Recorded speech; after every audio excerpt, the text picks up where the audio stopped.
Amém, meus irmãos, a paz do Senhor Jesus a todos, preparados para darmos início à nossa aula dessa noite, terceira aula do nosso módulo da Teologia Ministerial, o módulo 2 do nosso curso médio em Teologia.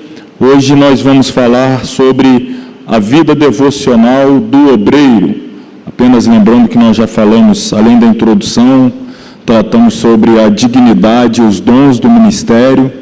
Na semana passada nós enfocamos as atividades ministeriais do presbítero e do diácono, e hoje nós vamos lançar luz sobre essa questão tão importante, porém, infelizmente, algumas vezes tão negligenciada, que é a vida devocional do obreiro. Vamos nos colocar sobre os pés e orar. Querido Deus, eterno Pai, nós rendemos graças ao Teu nome na noite deste dia, bendizemos e exaltamos a Tua majestade, gratos pela oportunidade de uma vez mais nos reunir e poder estudar e aprender mais a Tua palavra, agradecido pela vida de cada aluno que aqui já se encontra presente, os que agora, exatamente nesse instante, à distância em outras cidades, estados e até mesmo de outros países, estão acompanhando a transmissão ao vivo, outros estarão assistindo em um momento posterior. Nosso desejo é que todos, sem exceção, sejam tremendamente abençoados pela Tua palavra. Fale conosco, alimente a nossa alma, o nosso espírito, nós rogamos a Ti em nome de Jesus. Amém. Amém. Pode se assentar. A página é de número 31. Lembrando que aqueles que estão à distância, que adquiriram o material, que são em 2 volumes, a página é sempre diferente, né? Porque a gente fez um material diferenciado para os irmãos aí à distância. Mas o material que estamos usando aqui, separando módulo por módulo, é a página 31. Os outros deve ser lá pela página 70, mais ou menos assim. Então aí está a vida devocional do obreiro. O texto que nós nos propusemos aí a começar a refletir a partir dele é este em que o apóstolo Paulo orienta Timóteo sobre a necessidade de que ele tenha cuidado dele mesmo, né? Tem cuidado de ti mesmo, orienta Paulo a Timóteo, e também da doutrina. Persevera nestas coisas, porque fazendo isto, te salvarás tanto a ti mesmo como aos que te ouvem. Então, Paulo está sendo enfático. Um obreiro, aqui uma epístola pastoral, o objetivo, então, é um pastor orientando um outro pastor, precisamente aqui, um pastor experiente, um formador de igreja, fundador de igrejas, formador de obreiros também, basicamente orientando o seu substituto imediato, em especial na igreja de Éfeso, que era o jovem Timóteo.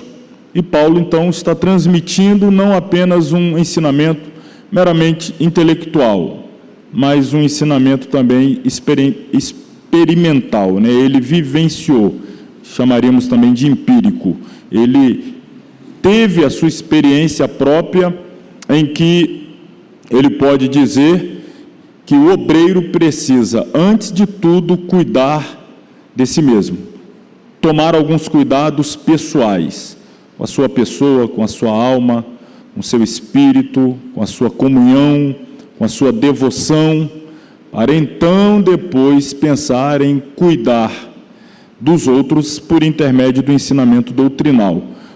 Tem cuidado de ti e da doutrina, persevera, não desanime, não retroceda, não esmoreça, seja perseverante, porque assim, e tão somente assim, fazendo assim, é que você salvará a ti mesmo, tanto quanto aqueles que te ouvem. Bom, comecei aí com um alerta, né? Está em um box bem grande no material, para chamar a atenção, e em caixa alta já coloquei aí alerta, para nós prestarmos bem atenção mesmo, é algo que nós devemos redobrar a nossa atenção, pois neste capítulo falaremos de forma extremamente franca, que seja direta, objetiva, sem rodeios, acerca de uma triste realidade dos nossos dias.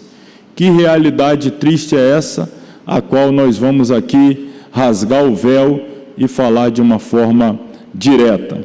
A falta de espiritualidade de muitos obreiros.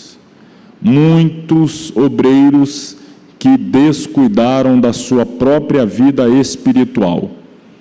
Tem como missão cuidar da vida espiritual dos outros, mas descuidaram da sua própria. O método didático deste capítulo nos conclama ao aprendizado inverso. Qual é a pedagogia que eu estou propondo aqui? Nós vamos aprender por inversão, que significa que nós vamos aprender o que não se deve ser ou fazer.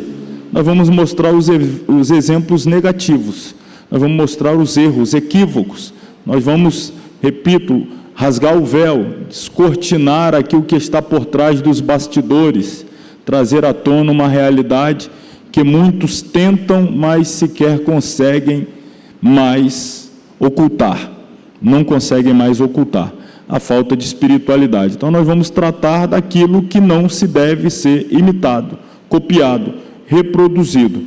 Todavia, mostraremos que há soluções para esta calamidade espiritual, em que muitos ministérios estão se afogando, começando por um novo acendimento do que, irmãos, da chama devocional. Essa palavra aí eu a tenho como uma palavra-chave, nessas duas, a junção dessas duas palavras. Chama devocional, a partir do altar, para que toda a igreja, por conseguinte, seja inflamada também.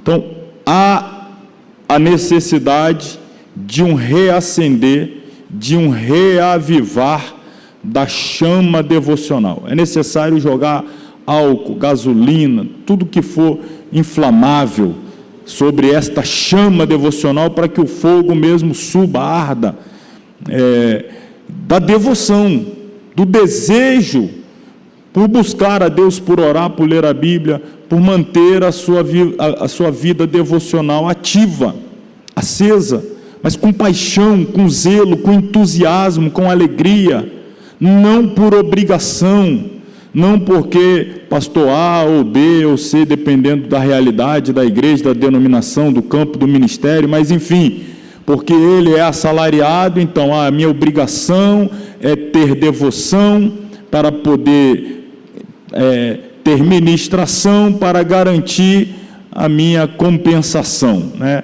O meu salário, o meu soldo. Não estamos falando disso, estamos falando de paixão, de zelo, desejo ardente pela vida devocional. E a primeira questão, então, a responder seria: o que é devoção cristã? A gente já falou isso até no módulo 1, nós tratamos sobre devoção, fizemos a época o paralelo das religiões, onde as pessoas se dizem devoto. Eu sou devoto de fulano de tal, eu sou devoto de Bertrano de tal, e dentro dessa perspectiva em que eles assim dizem, eles estão querendo, na verdade, dar a entender que eles são dedicados, entregues, dispostos a fazer o que necessário for para agradar A, B ou C, aquele que eles dizem ser devotos.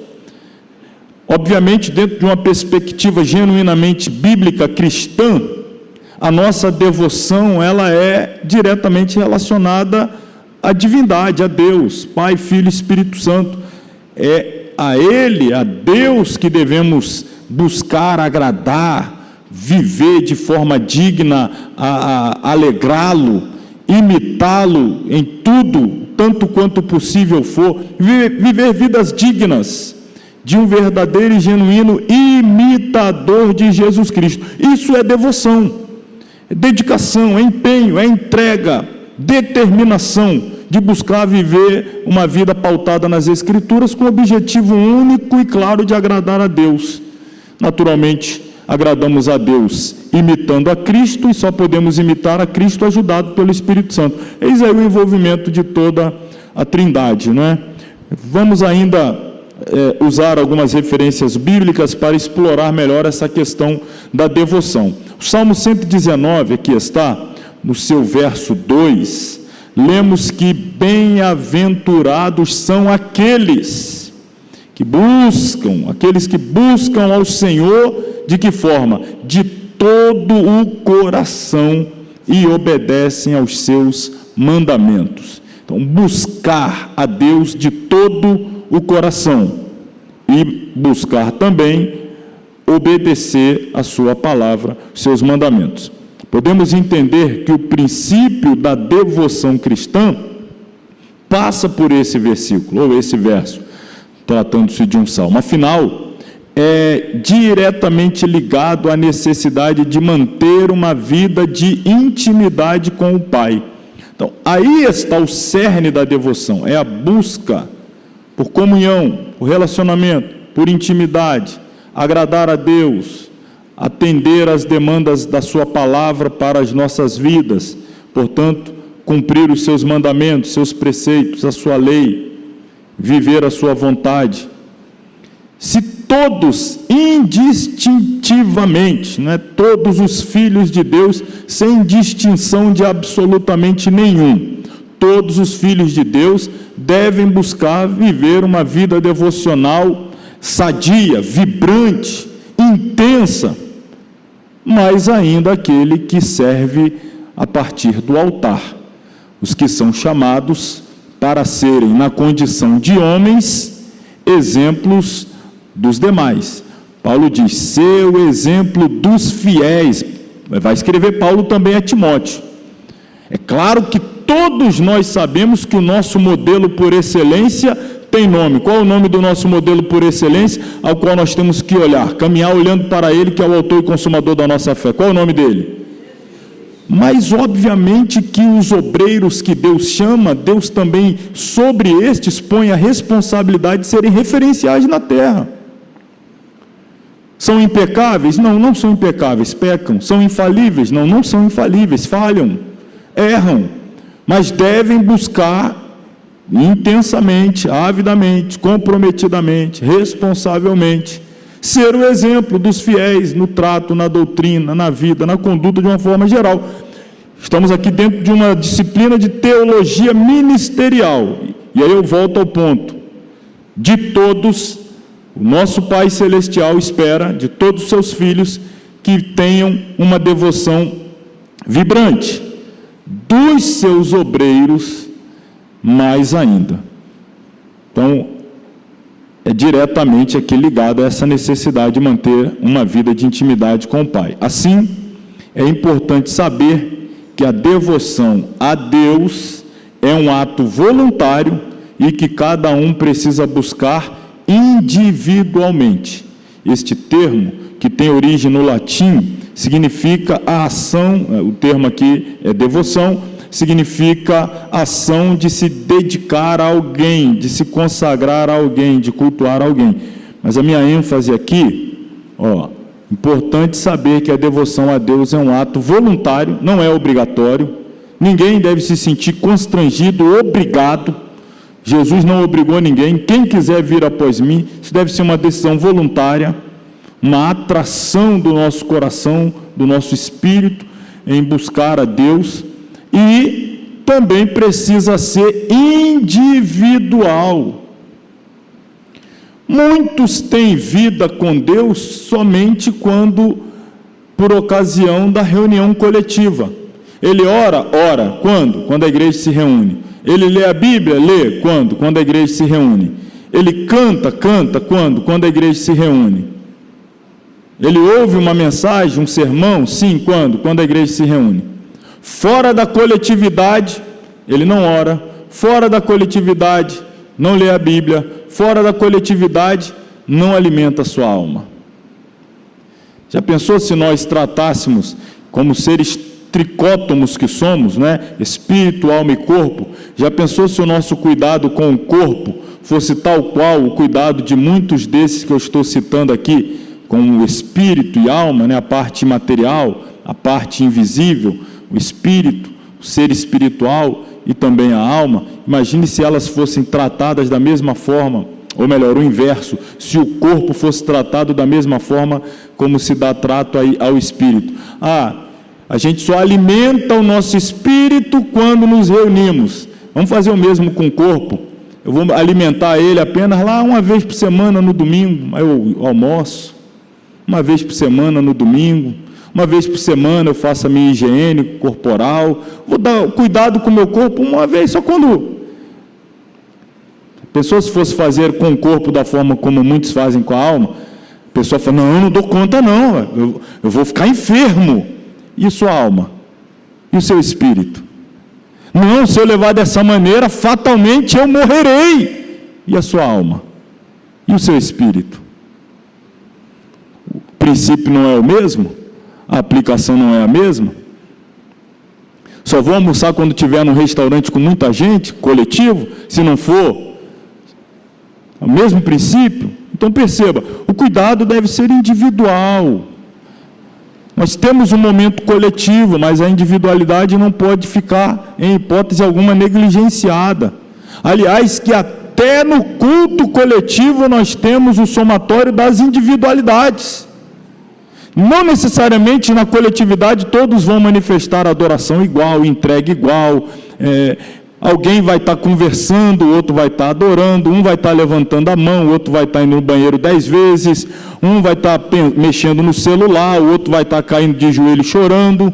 Está no coletivo, mas até no coletivo a individualidade também sobressai. Cada um oferece o seu culto, cada um se comporta de uma maneira diferente, e até no altar. Pode ser que alguém no altar esteja sensível ao que está acontecendo, se entregando, adorando, e outro também está aqui disperso, pensando lá no preço do café. Meu Deus, como é que eu vou comprar café essa semana? O culto, uma bênção, fogo caindo, Jesus batizando com o Espírito Santo, e ele pensando se vai dar conta de comprar ovo essa semana ou não, como é que vai fazer. Eu sei que é um problema da mais alta complexidade, né, irmão? Mas tudo tem momento. É outra hora que vai pensar sobre isso, que vai permitir que a mente seja tomada por essas circunstâncias aí adversas. Aí, uma reflexão aqui. Se Deus é de fato a prioridade, então tudo pode esperar, menos a busca por Deus. Quem diz que não busca a Deus por não ter tempo, ele está apenas dizendo que Deus não é sua prioridade. Dentro das 24 horas do seu dia, ele sempre estabelece assim: se sobrar tempo, depois que eu acordar, tomar o meu café, depois que eu for trabalhar, ou for estudar, ou for fazer um esporte, um cuidado com o corpo, uma caminhada, uma corrida, como gosto de fazer também, depois que eu conversar com os amigos, depois que eu atualizar minhas redes sociais, depois de tudo isso, se sobrar tempo, aí então eu vou ter o meu momento com Deus.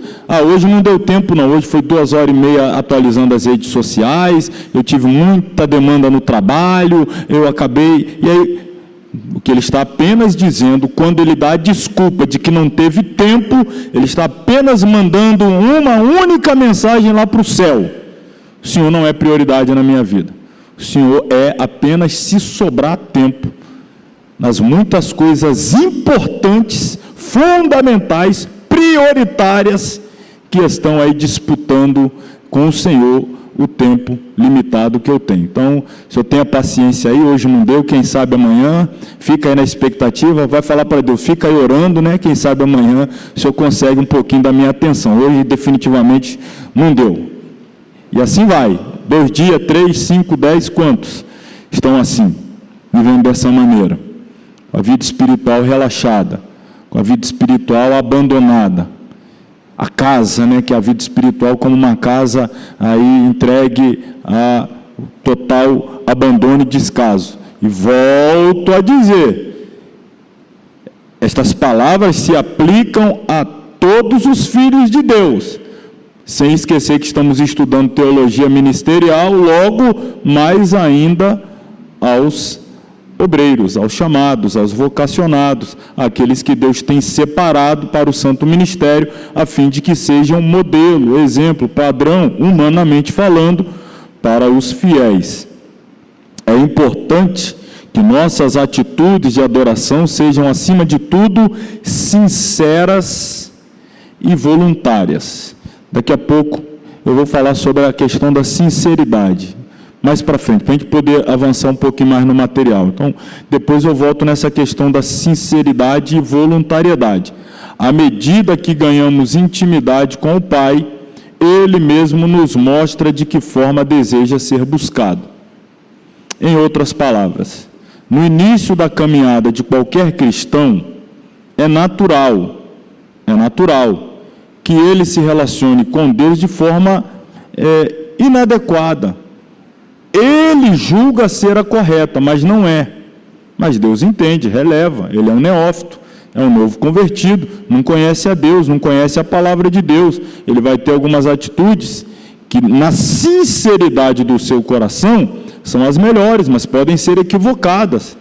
Com o passar do tempo, o relacionamento, a intimidade, não é como um casamento. Um vai conhecendo o outro. Nesse caso aqui, Deus já nos conhece perfeitamente. Somos nós que precisamos crescer e desenvolver o nosso conhecimento acerca de Deus. E à medida que essa intimidade com o Pai, ela aumenta, então Ele vai revelando para nós a forma como Ele deseja ser buscado, servido, adorado. E nós vamos nos adequando. Deus não precisa se adequar. A postura dele é perfeita. Ele já nos conhece total, pleno e perfeitamente. Mais do que qualquer um conhece a si mesmo. Mas o nosso conhecimento de Deus, ele é gradual. Então, nós é que precisamos fazer essas adaptações. Deus vai dando a revelação, a palavra, a pregação, o relacionamento, a intimidade. E isso deve nos conduzir, portanto, a um melhoramento da nossa intimidade, ou da nossa postura íntima com Deus. O homem que conhece a Deus não busca nada, ele já encontrou tudo. Uma frase tão simples, mas tão poderosa, irmãos. Uma frase tão simples, mas tão poderosa. O homem que conhece a Deus, eu vou usar, embora não seria muito próprio, mas apenas para fins de compreensão mais ampla, o homem que tem Deus, vamos dizer assim, o homem que tem Deus tem tudo. E não precisa de mais nada. O homem que encontrou a Deus já encontrou tudo e não precisa buscar mais nada. Você quer ver uma frase que muitas pessoas falam e talvez não percebam o quão ruim é essa frase? Mais uma vez, às vezes é na inocência, coloca as palavras assim e não percebe a dimensão dessa expressão, que é muito comum, eu ouço muita gente falar, já falei também, mas temos que ter cuidado. As pessoas falam assim, vão fazer elogio a alguém que seja moralmente, eticamente, uma pessoa muito boa, um bom pai de família, um bom marido, não, um bom pai, um bom filho, um bom funcionário ou patrão, etc, etc, etc. A pessoa, rapaz, o camarada é bom, ele é bom nisso, ele é amigo, ele é ajudador, rapaz, só, aí ele coloca um detalhezinho que falta, só falta Jesus, é a cerejinha do bolo, ele é o bolo, só falta só aquela a cerejinha que é Jesus. Se falta Jesus, meu irmão, falta o quê? Falta tudo. Na verdade é o contrário. A gente vai levantando a bola, camarada, mas esse negocinho assim de nada, é só Jesus que falta, só isso. Só isso? É só isso. É só tudo. Falta só tudo. Agora, quem tem Jesus, quem tem tudo. A satisfação completa, total, nele está. O pecado é o ato de procurar nos lugares errados aquilo que somente Deus pode te dar, disse Max Lucado. Então, nós temos que, dentro dessa perspectiva de devoção, entender isso. Por que é que Deus não é prioridade? Porque eu, na minha mente contaminada pelo pecado, que eu permito que ela ainda me dirija, Eu penso, não, o trabalho é mais importante, e não sei o que é mais importante, o dinheiro é mais importante, não sei o que, a saúde, etc., é mais importante. E aí Deus vai ficando para depois, não é prioridade. Mas quando a minha mente é restaurada como a ação do Espírito Santo, e por ele eu sou guiado, então tudo muda, as prioridades mudam. Eu deixo de buscar satisfação, alegria, prazer, realização nas coisas, porque eu descobri que tudo isso está concentrado em uma pessoa, a bendita e insubstituível pessoa do nosso Senhor e Salvador Jesus Cristo. E aí se torna então pecado procurar em outros lugares aquilo que somente Deus pode nos ofertar, nos dar. Voltando aí a nossa material, página 31. Há hoje em dia uma crise ministerial muito grande em algumas igrejas. Crise vocacional, crise familiar, crise teológica, crise espiritual. A palavra-chave aí é crise. Quando os obreiros estão em crise, a igreja também fica em crise. A igreja reflete sua liderança. Não existem líderes neutros. Eles são uma bênção ou um problema. A crise ministerial é refletida diretamente no púlpito. Estamos vendo o empobrecimento dos púlpitos. Poucos são os obreiros que se preparam convenientemente para pregar. Pregadores rasos e secos pregam sermões sem poder para auditórios sonolentos. Há muitos obreiros também que só preparam a cabeça, mas não o coração. São cultos, mas vazios, né? Cultos aqui de a mente cheia de cultura, mas o coração vazio de espiritualidade. São intelectuais, mas áridos, terra seca, tem luz no cérebro, mas não tem fogo no coração. Por isso que nós dissemos, né? A chama devocional precisa ser reacendida. Tem conhecimento, mas não tem unção. Se quisermos um reavivamento genuíno na igreja evangélica brasileira, os pastores serão os primeiros que terão de acertar sua vida com Deus. Quando o pastor é um graveto seco que pega fogo do Espírito, até quem é lenha verde começará a arder. Amém, irmãos? Uma igreja, ela sempre será o reflexo de sua liderança. A igreja sempre refletirá a sua liderança, isso é natural. Uma igreja será uma igreja de oração se ela é liderada por um pastor de oração. A igreja será uma igreja que ama a palavra se a sua liderança é uma liderança que demonstra claramente o seu amor e apego pela palavra. Só vai conseguir transmitir aos liderados aquilo que ele vive, aquilo que ele demonstra, de forma evidente, não apenas o que fala. Trataremos ainda dessa questão mais adiante. Não pode haver divórcio entre palavras e conduta. Tem que haver um casamento em que as pessoas percebem o compromisso, né? Um casamento é uma aliança, é um compromisso mútuo. As pessoas precisam ver que há um compromisso entre o que se fala e o que se vive, não um divórcio.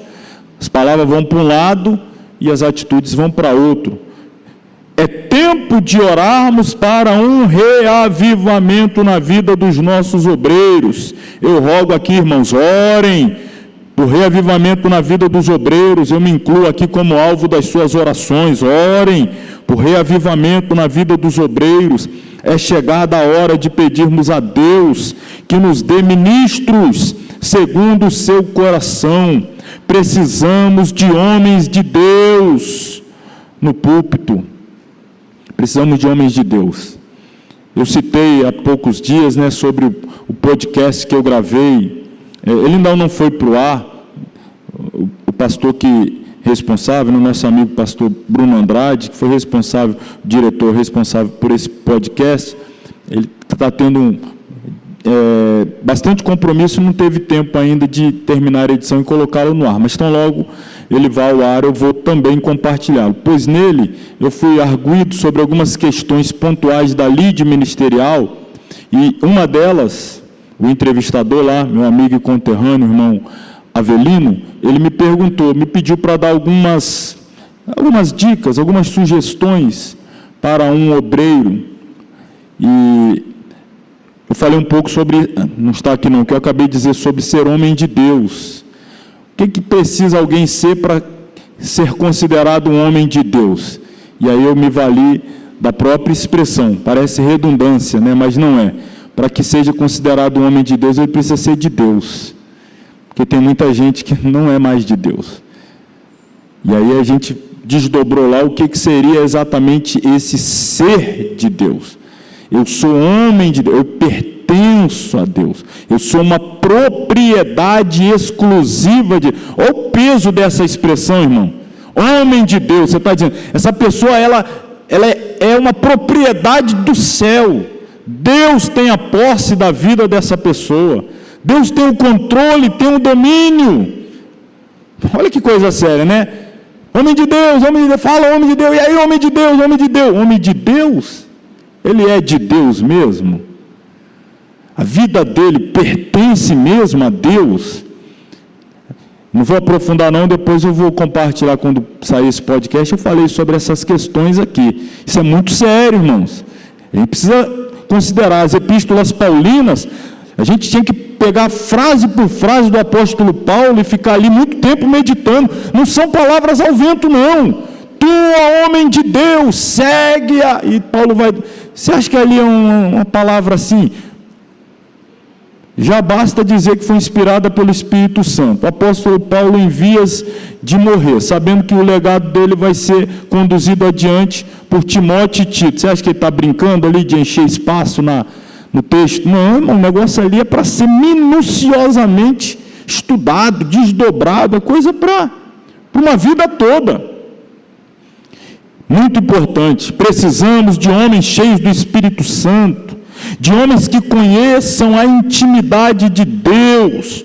John Wesley dizia: dá-me 100 homens que não amem ninguém mais do que a Deus, e que não temam nada senão o pecado, e com eles eu abalarei o mundo. 100 homens, John Wesley estava dizendo no seu tempo, século XVIII, no planeta Terra todo, encontre 100 homens, e me dê esses 100 homens, que não amem nada além de Deus. Pode ter até outros amores, mas nenhum deles acima de Deus. Se precisar abandonar todos por causa de Deus, Deus está acima de tudo e de todos. Não ame nada além, a mais, acima de Deus. E não repudiem nada mais do que o pecado. Fujam do pecado. Tenham asco pelo pecado. E com esses 100 homens, abalarei o mundo. É esse tipo de gente, é esse tipo de pessoa, né? Não vou restringir aqui ao gênero masculino. Ser humano, servo, serva, homem, mulher de Deus, filho, filha de Deus, dentro dessa condição, é o que precisamos, é o que clamamos, é pelo que estamos aqui orando. Obreiro e sua piedade. O que é a piedade? O obreiro e a sua piedade. Uma das áreas mais importantes da pregação é o que, irmãos? Qual é uma das partes mais importantes da pregação? Não é o esboço, não?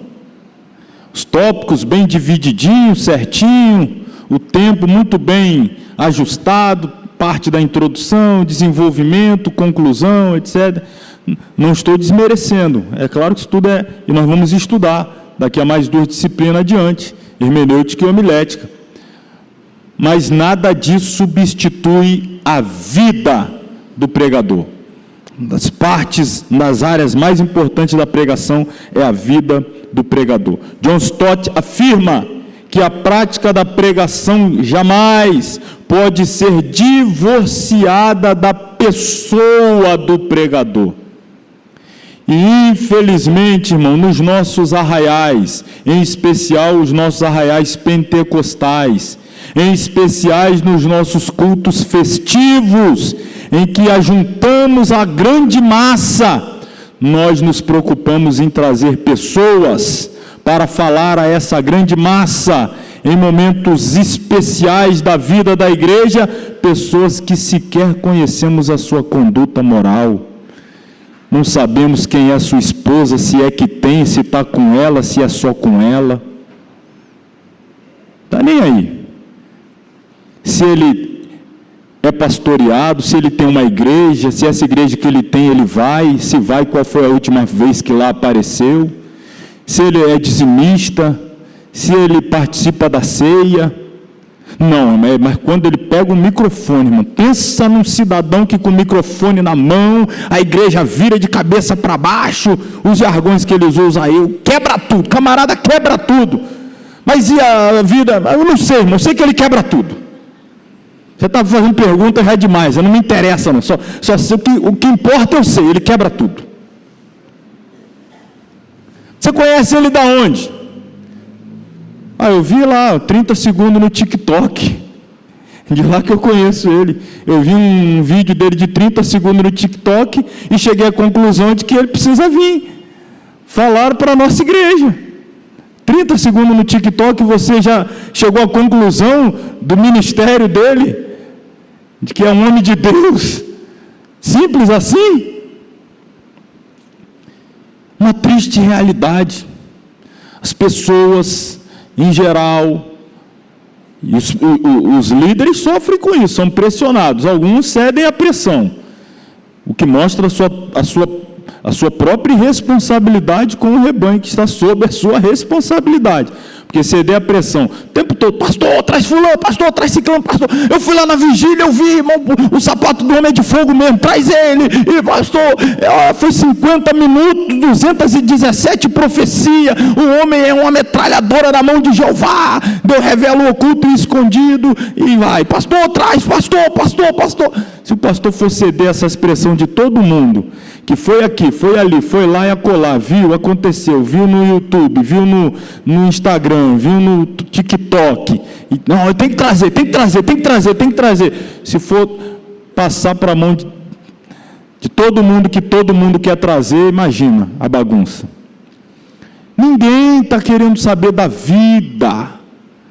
Não somos aqui investigadores da vida de ninguém, mas desde o momento que você se propõe a entregar a responsabilidade de ministrar à igreja, a noiva de Cristo, comprada, com sangue precioso vertido na cruz do Calvário, que está lutando para chegar no céu, e você se propõe a colocar esse povo todo, a dar ouvidos e quiçá até colocar em prática o que alguém vai falar, eu penso que você deveria saber quem é esse alguém. Você acha que não é exagero da minha parte?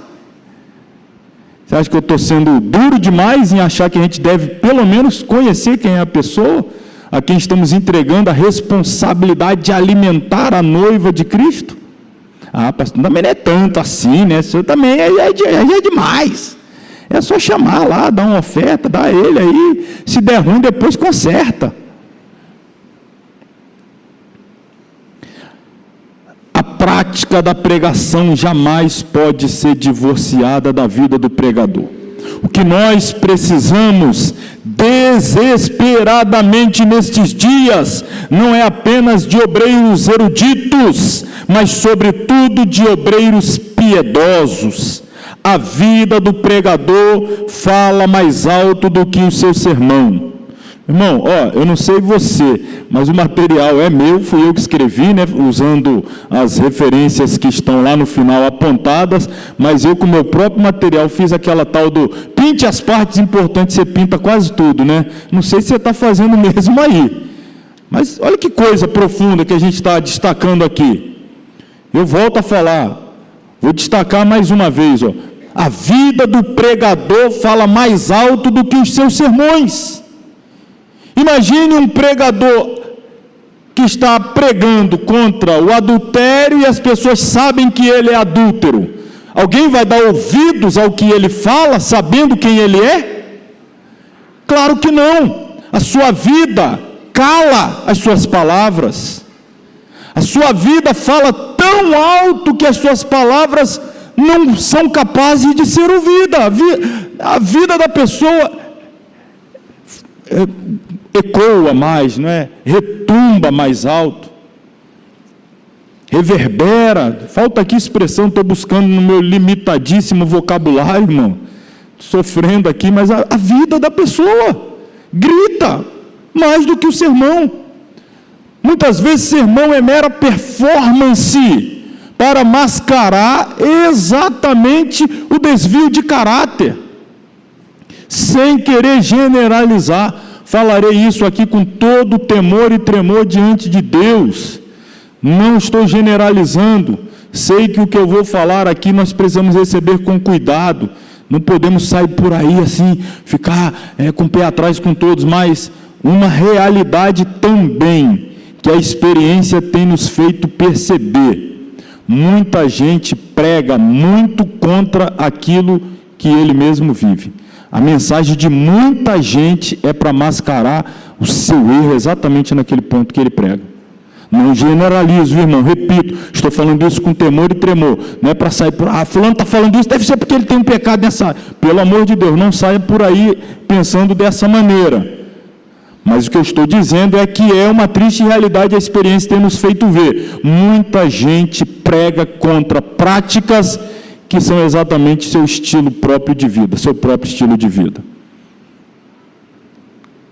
Portanto, é o que eu estou dizendo, às vezes o sermão é uma performance com tentativa de mascarar a sua falta de caráter,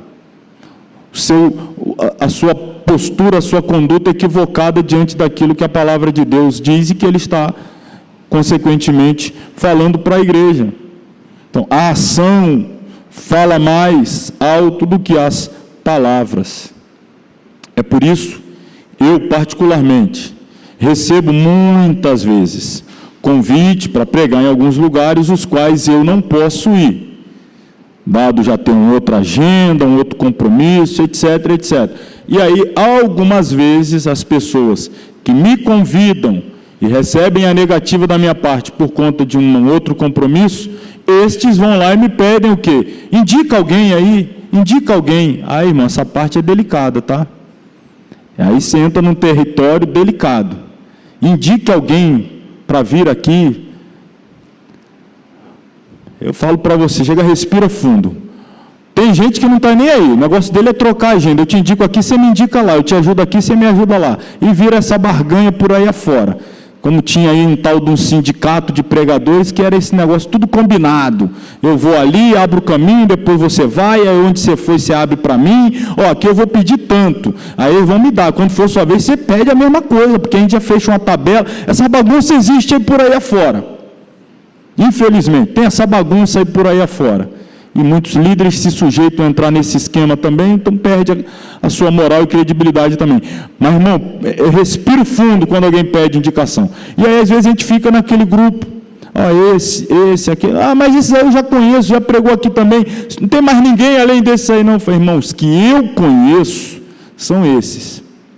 Mas fulano lá e tal, irmão, vá por sua conta e risco. Eu não conheço. Você nunca viu pregar? Não, irmão, você perguntou se eu conheço, você não perguntou se eu vi pregar. Ver pregar, eu vi pregar. Mas você perguntou se eu conheço, é outra história, irmão. É outra história. Eu indico, o camarada vai lá, prega e tal, não sei o que, daqui a pouco sai a notícia que a vida dele é bagunçada. Muitas pessoas vão por associação. Ó, o que indicou deve, no mínimo, fazer a mesma coisa. O que indicou deve ser da mesma laia. Então é muito sério. Você está colocando alguém e, por falta de maturidade, às vezes a igreja ela vai associar aquela pessoa com você. Ele apronta lá, alguns têm maturidade para desassociar. Não, tem nada a ver, foi um erro, como é que a gente ia descobrir? Né? O irmão lá na maior boa vontade indicou. Ok, mas a gente fica nessa questão aí, irmãos. Preciso conhecer, ter um convívio, saber quem é a pessoa, se é casado, com quem é casado, tem igreja, tem no sentido, reúne, está lá bem, etc, etc. Às vezes você convida uma pessoa, passa-se 3 meses, não 3 meses acontece tanta coisa. Imagina um ano, às vezes a gente convidado de ano em ano, numa festa, um ano acontece tanta coisa. Há um ano atrás o camarada era crente, um ano depois será que ainda? Acontece tanta coisa. A gente está falando aqui desse tema delicado, vida devocional, vida piedosa, se a gente vai levar a sério essas coisas, eu espero que levemos, e eu estou tentando transmitir para você toda a seriedade, como deve ser tratada, devemos levar mesmo com toda essa seriedade. Irmãos, é muito difícil, e a gente tem que ser criterioso. A vida do ministro é a vida do seu ministério. A pregação poderosa está enraizada no solo da vida do pregador. Uma vida ungida produz um ministério ungido. Santidade é o fundamento de um ministério poderoso. R.L. Dubney diz que a primeira qualificação do orador, o pregador sacro, é uma sincera e profunda piedade. Um ministro do Evangelho sem piedade é um desastre. Infelizmente, a santidade que muitos pregadores proclamam é cancelada pela impiedade da sua vida. Há um divórcio entre o que os pregadores proclamam e o que eles vivem. Há um abismo entre o sermão e a vida, entre a fé e as obras. Muitos pregadores não vivem o que pregam. Eles condenam o pecado no púlpito e o praticam onde? E aí? Tudo aquilo que ele condena com o microfone na mão é que ele faz com a luz apagada, fora dos holofotes, fora dos olhares. Volto a dizer, não estou dizendo que ninguém é impecável, ninguém não peca, não falha, não erra. Claro que existem coisas que não deveriam acontecer, que acontece algum erro. Estou falando quando se torna, eu já expliquei para vocês o que é iniquidade, quando se torna conduta de vida. Alguém pode naturalmente pregar, por exemplo, pregar contra a mentira, deve pregar mesmo. E daí a pouco ele cai na tentação, na besteira de falar uma. Deve se arrepender, pedir perdão a Deus, se possível consertar o erro. Me perdoe, eu me deixei levar, o que eu falei não era verdade, estava tentando me livrar de uma situação e tal, mas me desculpe aí, a verdade é essa, eu falei ali. Não estou dizendo, estou dando esse aqui como exemplo, não estou fazendo apologia do exemplo que eu dei da mentira, cujo diabo é o pai dela.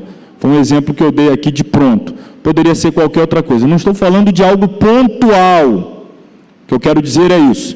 Estou falando de conduta, de postura, prática, de vida. A pessoa condena constantemente aquilo que ele constantemente pratica.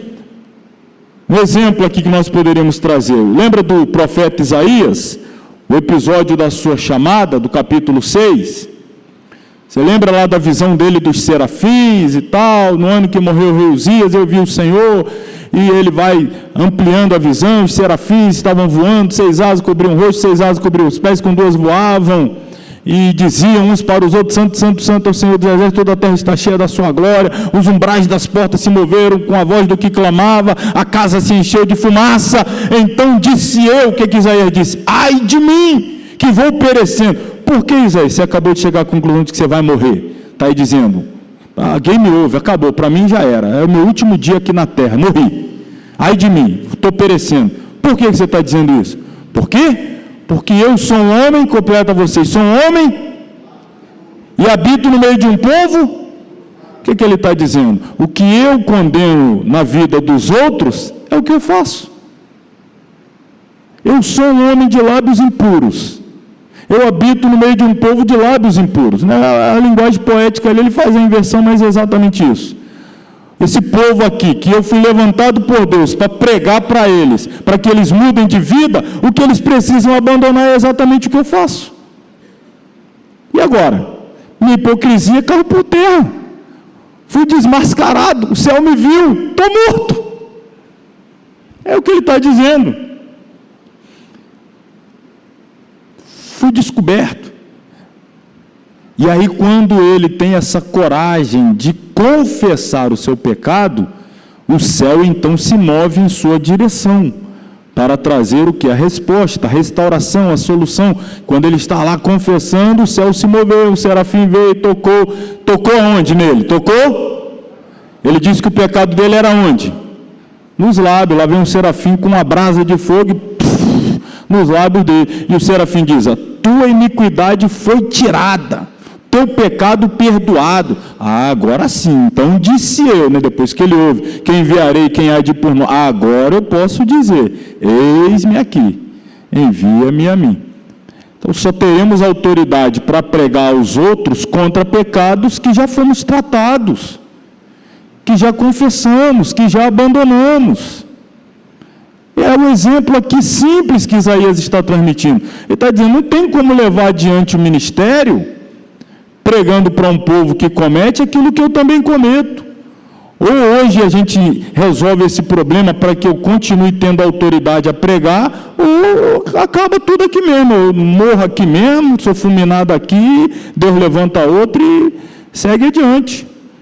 Ele foi tratado, o ministério seguiu adiante porque ele se permitiu ser tratado. Última frase aqui de Charles Spurgeon, ele afirma, o mais maligno servo de Satanás. Meu Deus, quem é o mais maligno servo de Satanás? É quem? É o ministro infiel do Evangelho. Se tem alguém que está a serviço de Satanás, é um ministro infiel. Ah, mas e o outro lá, o assassino, o estuprador, o matador? Irmão, ele está a serviço de Satanás com quem já está perdidão lá no mundo. E o ministro que está aqui envenenando a noiva, que está sujando as vestes brancas da noiva. A gente logo pensa em quem está a serviço do diabo, mas no meio daqueles que também, claro, com uma ou outra exceção, mas também já está lá chafurdado no mundo que jaz no maligno. Mas e o infiltrado, que está aqui maculando a pureza da noiva, a santidade da... Esse é o mais perigoso. Esse é o servo de Satanás mesmo, que dá mais retorno para ele. Vai tirando um da igreja, tira outro, abate a fé de outro. É esse que está servindo. E é o mais perigoso. 2 slides aqui para a gente fechar essa parte e seguir. O maior pregador não é aquele que vive pregando, antes, porém, é aquele que prega vivendo. A maioria de nós acha que o maior pregador é aquele que vive pregando. Está pregando ali, saiu daqui, foi para ali, voltou dali, foi para lá. Esse aí vive pregando. Você acha que é esse que é o mais poderoso? O que vive pregando? O mais poderoso é o que prega vivendo. É mesmo aqui para a gente começar a resetar, irmãos, as nossas convicções, jogar algumas na lixeira, algumas é deletar, e de acordo com os parâmetros bíblicos, a gente reconstruir aí uns conceitos corretos, né? O diabo não teme o que você prega. Ele teme, está bem escuro, talvez não esteja dando para ver aí mais distante, mas o diabo não teme o que você prega, ele teme o que você vive. Não são suas palavras, é a sua vida. Se o que você prega é o que você vive, ok, maravilha, então ele vai temer o que você vive e prega. Mas se o que prega não é o que vive, ele não vai temer você. Sabe o que ele vai fazer? Ele vai rir de você. Vai dar gargalhada de você. Olha lá o que ele está falando, olha a vida dele. Não vai temer. Ele não teme o que você prega, ele teme o que você vive. John Shaw diz que é uma falta inexcusável quando os crimes e pecados que o pregador condena na vida dos outros são justamente os praticados por ele próprio. Estamos aí dizendo isso aqui o tempo todo, né?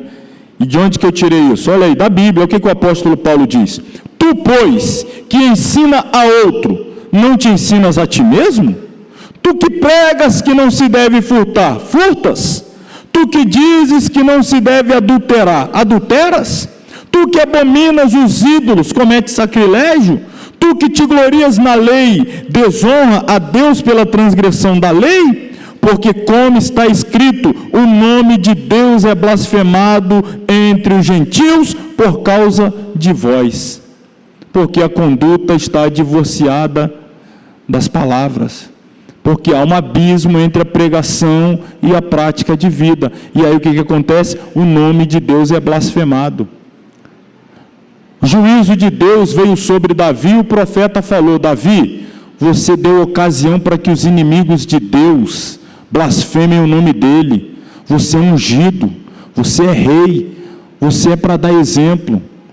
Fosse outro fazendo, estamos falando de teologia ministerial, fosse outro lá, o impacto, o dano era menor, mas Deus te ungiu, te tirou de trás da malhada, te levantou como chefe da nação de Israel. Todos os holofotes da nação estão sobre você, e você faz um negócio desse, e agora os inimigos de Israel estão aí ridicularizando o nome do Senhor.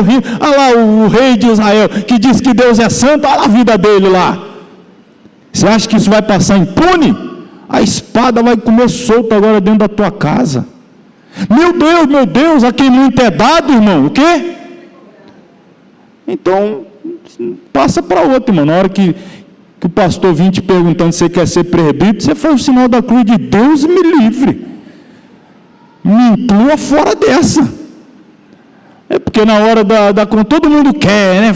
Faz conchavo, fica, pastor, eu tenho um chamado, pastor, fica ali dando indiretazinha, mas todo mundo quer o bônus, né? E o ônus? E o ônus? Só retifico aqui, faz o sinal da cruz, não, tá? Seria completamente monstruoso para um homem ser o mais alto em ofício e o mais baixo em vida espiritual. O primeiro em posição e o último em vida. Certa feita disse Stanley Jones: o maior inimigo do cristianismo não é o anticristianismo. Aliás, ele tem uma frase que ele amplia muito mais. Ele diz: não é o anticristianismo, não é o ateísmo, não é o budismo, não é o islamismo, não é o ateísmo. O maior inimigo do cristianismo é o subcristianismo. É o falso cristianismo. É aquele cristianismo que é o português popular, meia boca. É o que traz mais dano ao cristianismo.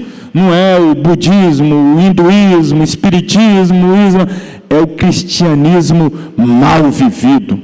É esse que é mais danoso.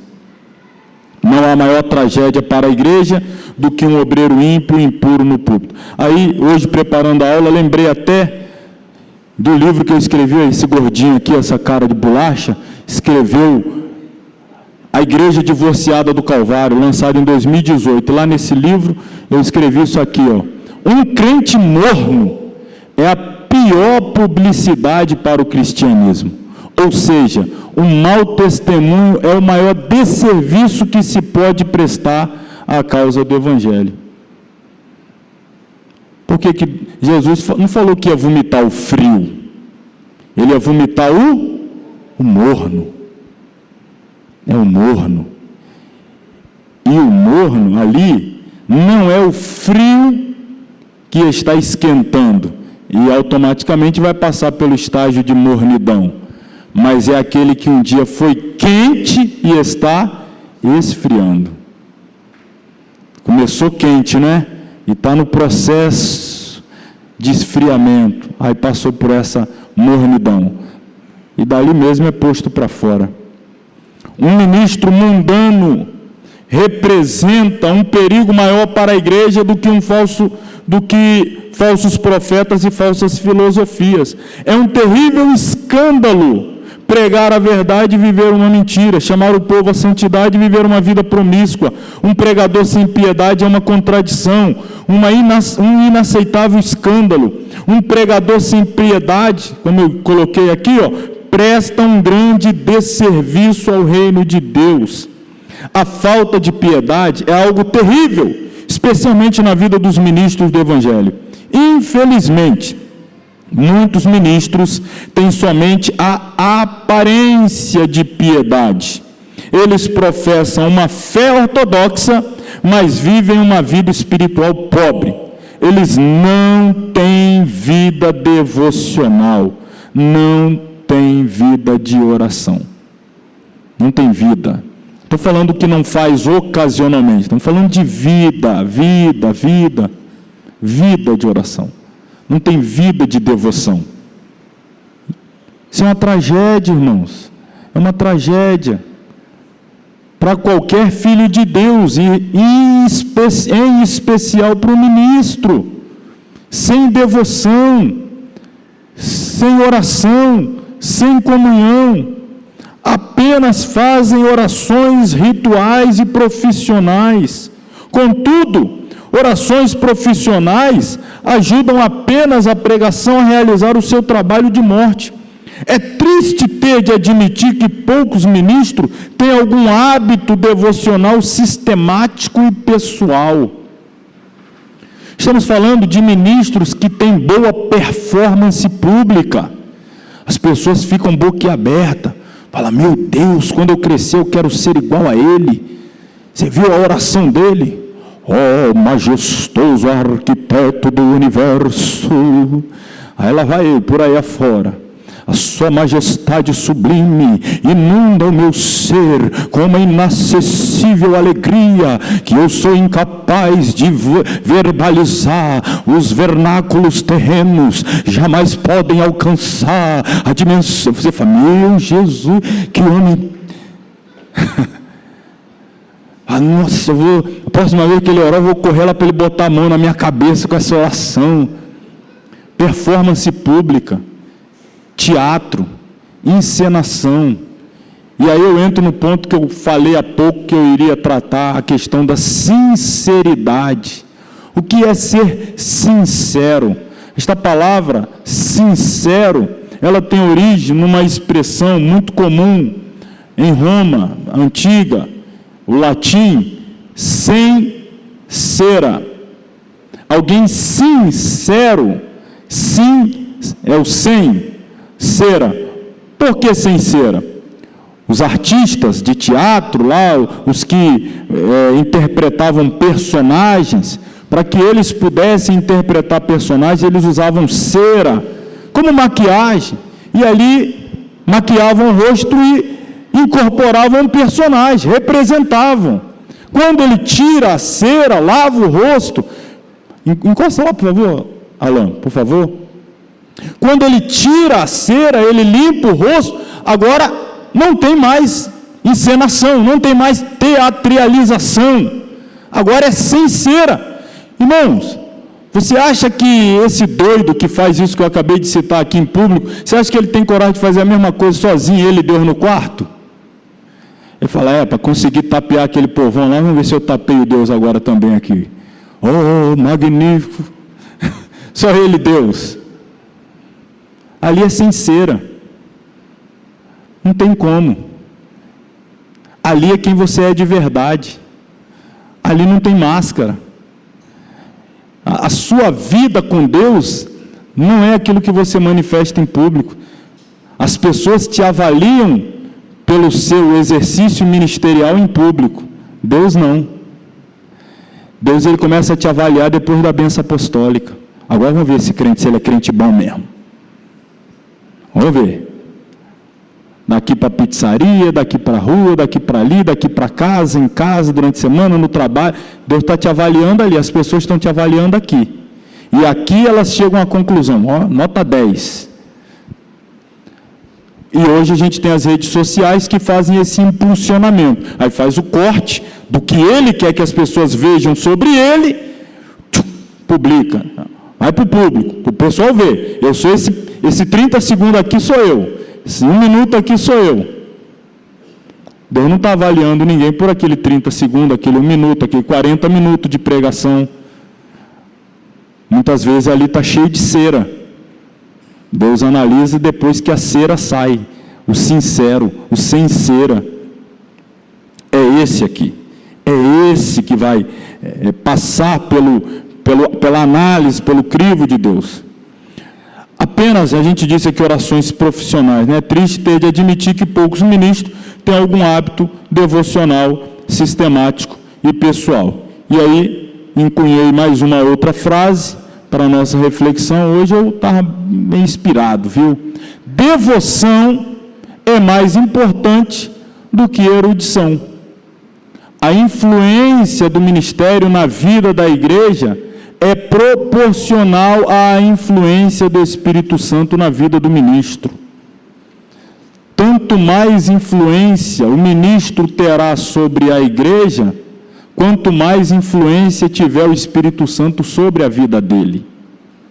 O impacto que ele vai produzir na vida das pessoas é proporcional ao impacto que ele permite que o Espírito Santo tenha sobre a vida dele. Esse é o verdadeiro obreiro, esse é o verdadeiro ministro. Ele recebe primeiro, ele é tratado primeiro, ele é confrontado primeiro, ele se permite ser repreendido, ele se permite ser corrigido, o exemplo do Isaías, e aí então ele vai ter impacto, influência. Vou dar mais um exemplo, a gente falou bastante da vida do Davi. Lembra do episódio que Davi confessa para Natã o desejo do seu coração de construir um templo? O Natã, empolgadão, fala o que para o Davi? É de Deus. Vai que é de Deus. Aí o Natã vai para casa. E aí em casa ele encontra com Deus. Aí Deus diz para ele: quem mandou você falar para Davi que eu disse que é para ele construir o templo? Eu falei alguma coisa para você? Aí o Natã, é nada. Você volta lá agora e fala para ele que eu não mandei ele construir coisa nenhuma. Ele não vai construir o templo. A mão dele está cheia de sangue. Quem vai construir o templo é o filho dele. Aí lá vem o Natã, né? Todo humildezinho. Davi, tem um negócio aqui para te falar. O que é, Natã? Desembucha. Estou aqui preparando, fazendo rascunho do templo. Mas é sobre o templo mesmo. Deus falou que você não vai construir, não. Mas você me falou ontem, estava empolgado, alegrinho, você feliz, eu feliz. Aí a emoção tomou conta. Só que cheguei em casa, Deus já estava lá me esperando. O negócio ficou feio lá. Fui repreendido por Deus. Aceitei a repreensão de Deus. Por isso vim aqui te repreender. Ao Davi, uma pessoa que recebe a repreensão de Deus, tem autoridade para me repreender. E aí quando Natã lá na frente vai repreender o Davi pela lambança que ele aprontou lá com a Batseba, com Urias, aí o Davi falou: esse camarada aí, quando ele errou, Deus repreendeu ele teve coragem de vir aqui e admitir o erro. Ele tem autoridade para me repreender. Ele não esconde o pecado dele, a falha dele. Quando ele errou, ele veio aqui e falou, então ele tem autoridade. A autoridade está aí, irmãos, quando a gente vive. Se todos sabem que quando Deus me repreendeu, eu aceitei a repreensão, as pessoas vão receber a repreensão da minha parte. Agora, quando Deus me repreende, eu não aceito, como é que eu vou querer repreender alguém? Aquilo, voltando ao texto, que o pastor é de joelhos em secreto diante do Deus Todo-Poderoso, é o que ele é, e nada mais. Então, é isso que ele é. Ali ele, Deus, mais ninguém. Ali é quem ele de fato é. É com esse que Deus trata. Deus não trata com personagens. Deus não trata com as figuras que criamos para tentar engabelar o povo de Deus aí, ou quem quer que seja. Deus trata com aquele ali, o sincero, né, como já disse. Seguiremos. A vida... o obreiro e a sua vida de oração. Está aqui, né? Vamos fechar só com mais esse slide aqui do Tozer, A.W. Tozer. Os pregadores de hoje querem encher as igrejas de pessoas, enquanto os pais da igreja primitiva queriam encher as pessoas de Deus. Então não é a qualquer custo, de qualquer maneira, só para encher o templo, né, de pessoas. São pessoas transformadas, regeneradas, mas só um obreiro que foi transformado e regenerado vai ter essa visão de buscar encher pessoas também de Deus. O obreiro e a sua vida de oração. O obreiro deve ser primeiramente um homem de oração e jejum. O relacionamento do obreiro com Deus é a insígnia e a credencial do seu ministério público. Os ministros que prevalecem com Deus na vida pessoal de oração são os mais eficazes em seus púlpitos quando falam aos homens. E aí eu vou mais uma vez aqui ao Tozer, A.W. Tozer. Qualquer sermão que não nasce na oração não é uma mensagem de Deus, não importa como aprendeu o pregador. Se não nasceu no útero da oração, é de Deus. Veio de onde? Veio do Google? Veio de onde? Veio de uma cópia de outro? Não. Tem que nascer na oração. Tem que nascer na oração. A oração deve ser a prioridade, tanto na vida do obreiro quanto na agenda da igreja. Mede-se a profundidade de um ministério não pelo sucesso diante dos homens, mas pela intimidade com Deus. Mede-se, irmão, está tudo pintado aqui no meu material. Mede-se a grandeza de uma igreja, não pela beleza de seu edifício ou pela pujança de seu orçamento, mas pelo seu poder espiritual através da oração. Infelizmente, muitos pastores e igrejas abandonaram o alto privilégio de uma vida abundante de oração. Hoje, nós gastamos mais tempo com reuniões de planejamento do que em reuniões de oração. Dependemos mais dos recursos dos homens do que dos recursos de Deus. Confiamos mais no preparo humano do que na capacitação divina. Homens secos pregam sermões secos, e sermões secos não produzem vida. M. Bounds afirma que homens mortos pregam sermões mortos, e sermões mortos matam. Sem oração não existe pregação poderosa. Charles Spurgeon dizia: todas as nossas bibliotecas e estudos são mero vazio comparado com a nossa sala de oração. Crescemos, lutamos e prevalecemos na oração privada. Se os ministros desejarem ver a manifestação do poder de Deus, se desejarem ver vidas sendo transformadas, se desejarem ver um saudável crescimento da igreja, deverão, portanto, orar regular, privativa, sincera e poderosamente. O profeta Isaías diz que a nossa oração deve ser perseverante, expectante, confiante, ininterrupta, importuna e vitoriosa. O inferno treme quando os ministros do Senhor se dobram diante do Deus Todo-Poderoso para orar. A oração move a onipotente mão de Deus. Irmãos, nós somos homens falíveis, volto a dizer, pecadores, limitadíssimos. Não temos o controle de absolutamente nada. Eu não consigo controlar os próximos 10 segundos. Um imprevisto pode vir colocar tudo por água abaixo. Estamos aí definitivamente limitados, restritos no fazer, no agir, etc. Mas temos a oportunidade, temos a possibilidade, mais do que isso eu digo, temos o convite de trabalharmos em parceria, em sociedade com aquele que tudo pode, com aquele que tudo tem, com aquele que não sabe o significado de limitação. O que é isso? Limitação, não sei o que é. Impossibilidade. O que é impossibilidade? A gente pode trabalhar com Deus, e Deus deseja que nós trabalhemos com Ele, Ele nos convida, Ele nos chama. Parece absurdo, mas quantos ministros querem, ousam fazer a obra de Deus sem Deus? Sequer deveria ser chamado obra de Deus, mas ousam. Como assim? Como assim? Sigo aí a leitura, realizar a obra de Deus sem oração é o quê? A pessoa ela chega à seguinte conclusão: eu consigo fazer isso sem perguntar a Deus? Não, eu sei fazer dar certo sem a direção de Deus. Eu sei como fazer funcionar, não preciso que Deus me interfira, não há necessidade. O nome disso é pragmatismo.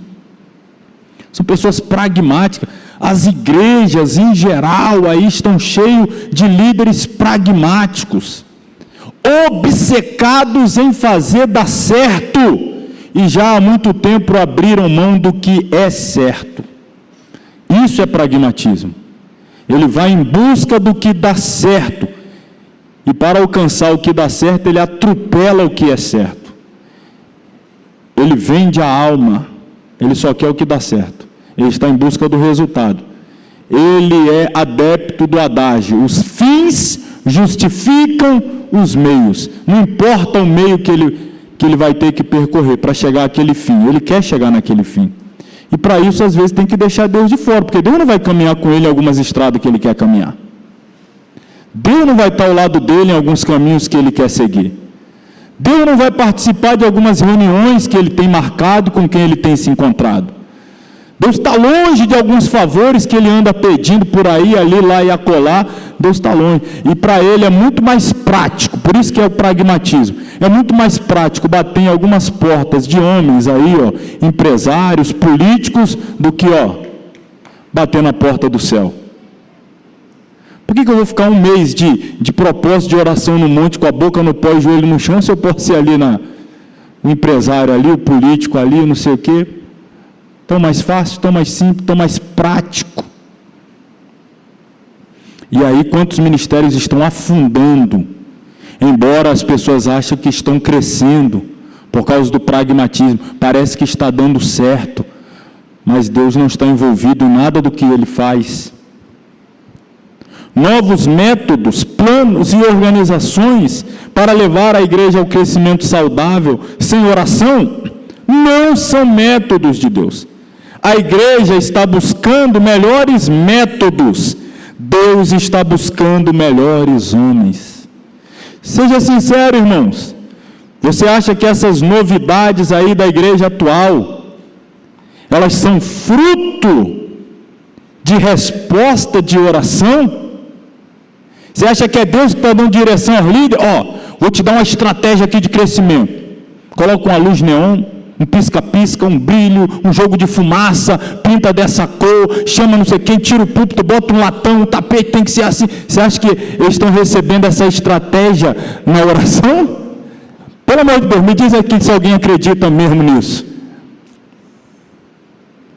Deus não está participando disso, irmão. Ele viu lá na internet, ele viu lá com o empresário que fez isso lá e aumentou a venda, para atrair clientes aqui eu fiz assim, a minha empresa triplicou o faturamento. Vou fazer isso lá na minha igreja. Você acha que é oração?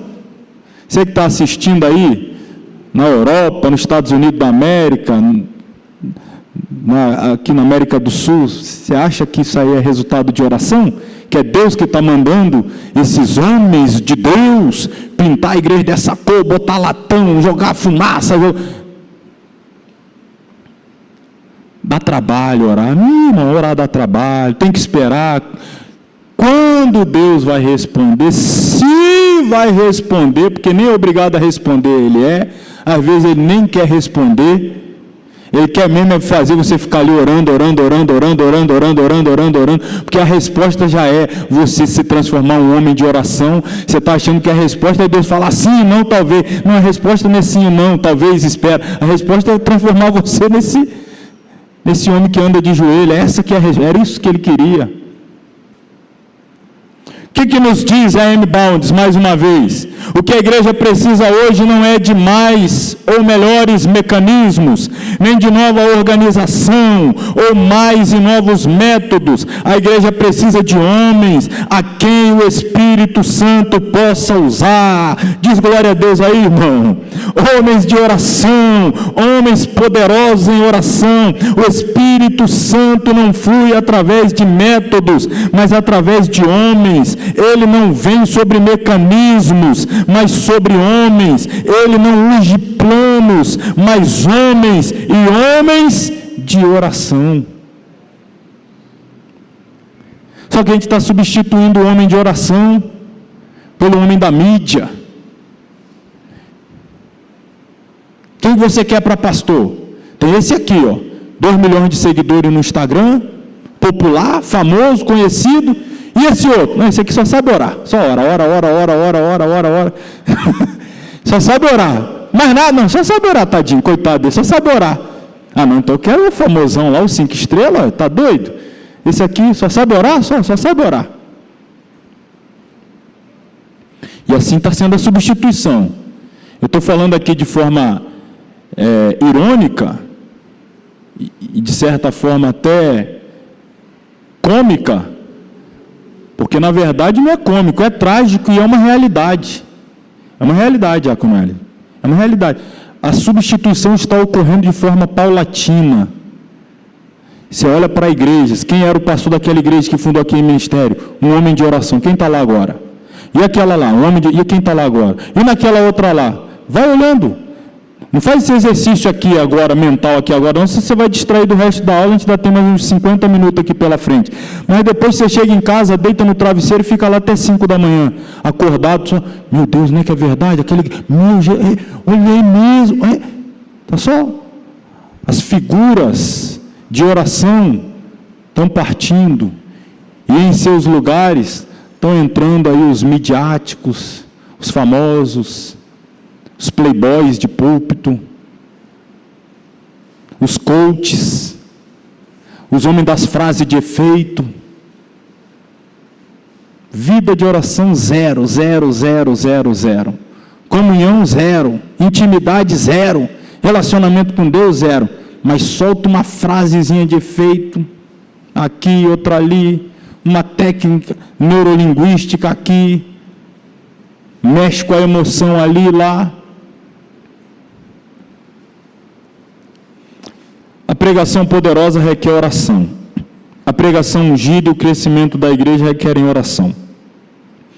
Ayer Torrey pregou em muitos países e viu grandes manifestações do poder de Deus. Ele disse: ore por grandes coisas, espere grandes coisas, trabalhe por grandes coisas, mas acima de tudo, ore. A oração é a chave que abre todos os tesouros da infinita graça e poder de Deus.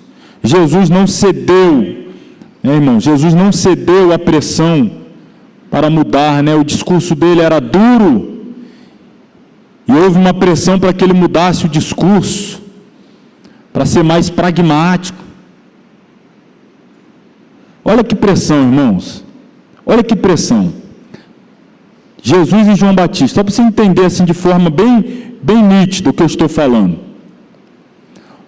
Quando você começa a ler os livros do Evangelho, está escrito que as pessoas saíam de Jerusalém, Judéia e regiões circunvizinhas para irem lá para o deserto para ouvir João Batista. Então você está tendo um movimento muito grande, migratório, da área central de Jerusalém, onde estava o templo, o sacerdócio, a liderança religiosa, e esse povo todo está indo lá para o deserto, para ouvir um homem de Deus, um mensageiro lá no deserto.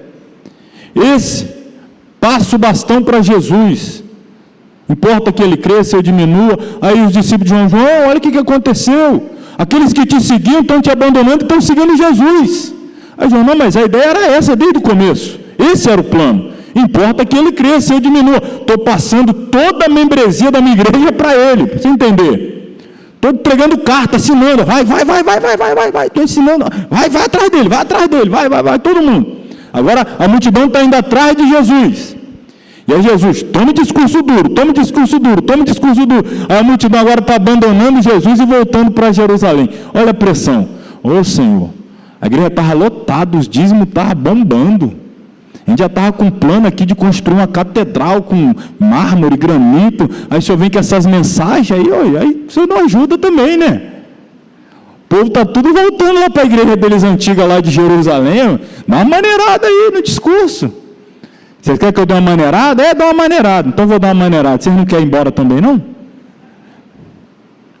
vocês quiserem ir embora, vocês vão também. Eu arrumo logo 12 homens pior do que vocês e faço algo mais tremendo na vida deles do que poderia fazer na de vocês, se vocês quiserem abandonar. Mas não vou mudar, não.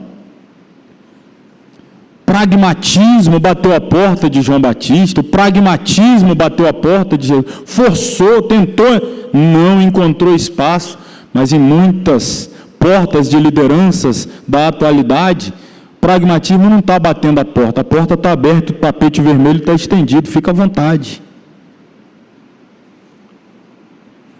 O obreiro, seu estudo e pregação da palavra. Só mais 3 slides aqui para a gente entrar nesse próximo tópico. quando não souber o que fazer, faça o quê? E quando achar que sabe, ore em dobro. Está escuro aqui, não? Ore em dobro. Quando não souber o que fazer, ore.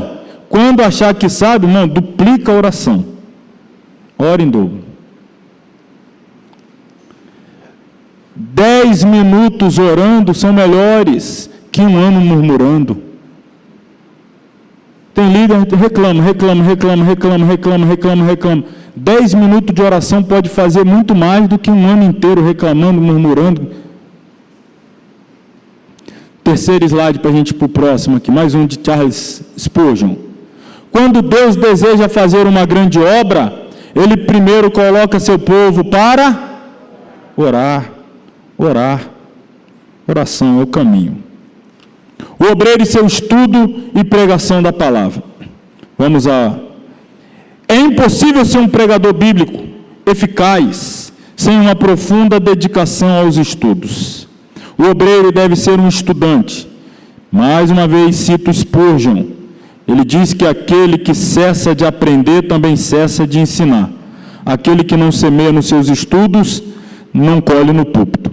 O obreiro enfrenta constantemente o perigo da preguiça dentro das 4 paredes do seu local de estudo bíblico.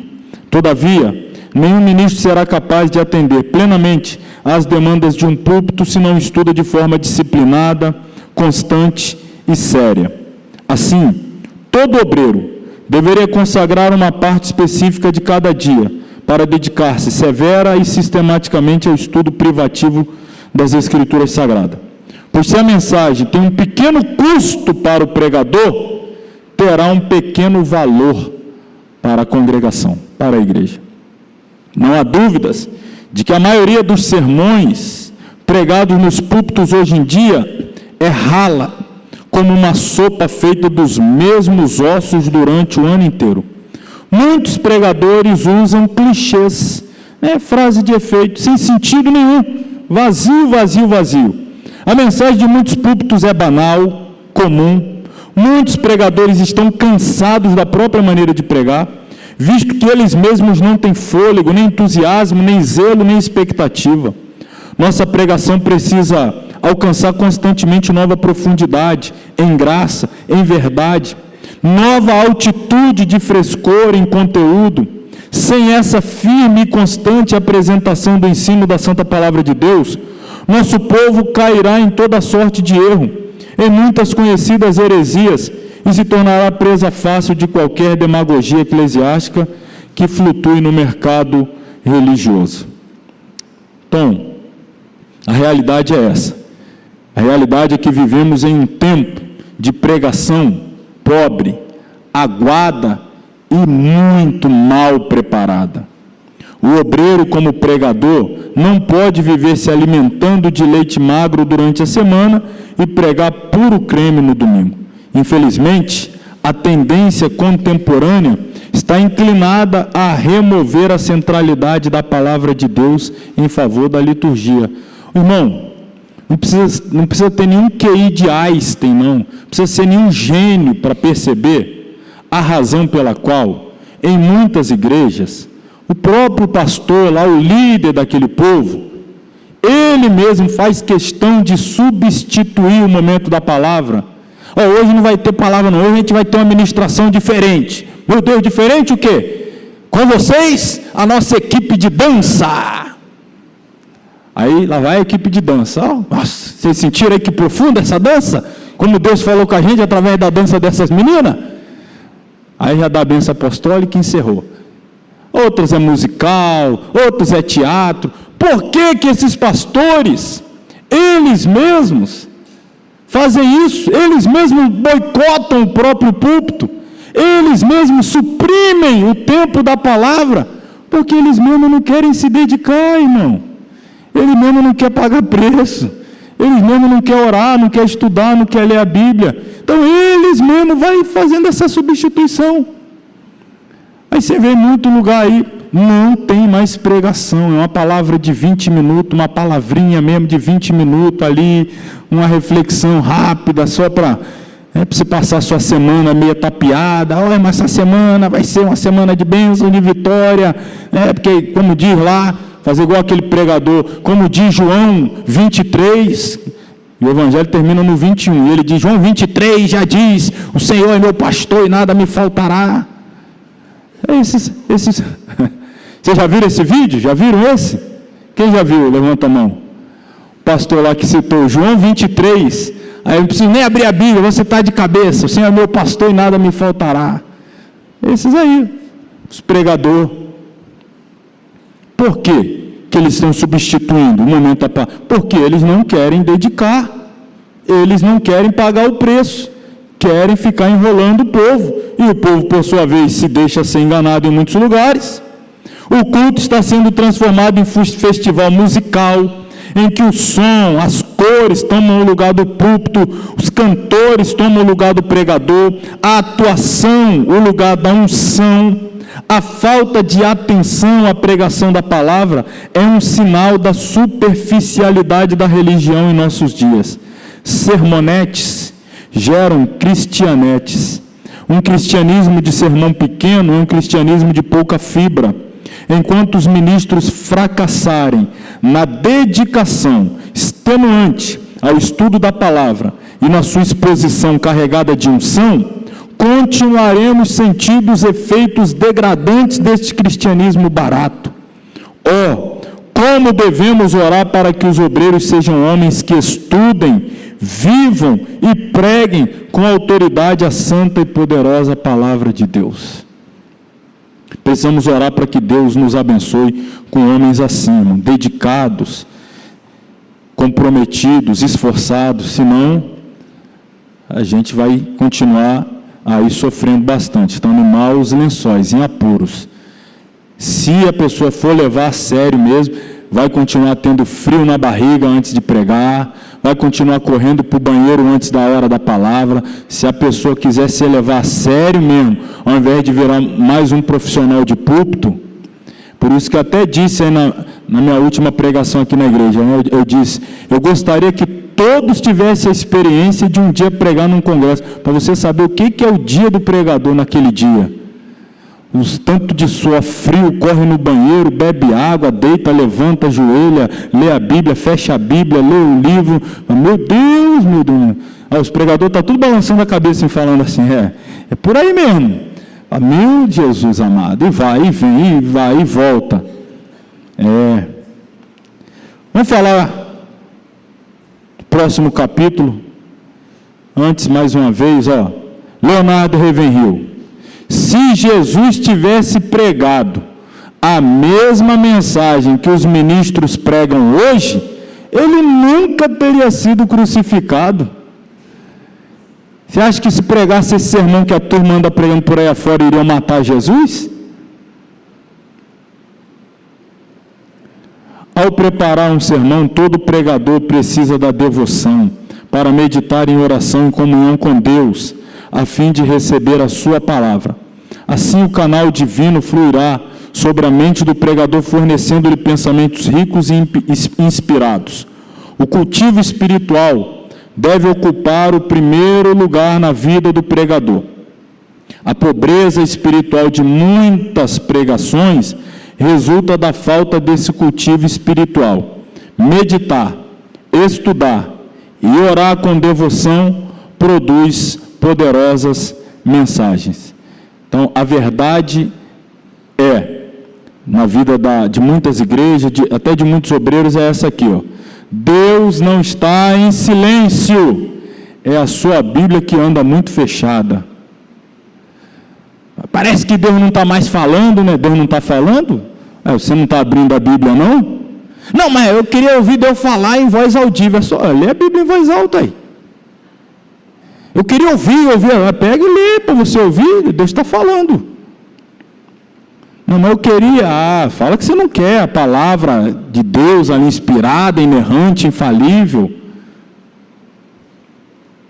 Capítulo 4, obviamente não teremos tempo suficiente para falar dele todo, mas temos ali 25 minutos, e nesses 25 minutos aqui, uns 4, 5, talvez 6 requisitos, dentro dessa perspectiva do caráter do obreiro, será possível a gente falar. Então, vamos ao capítulo 4, o caráter do obreiro.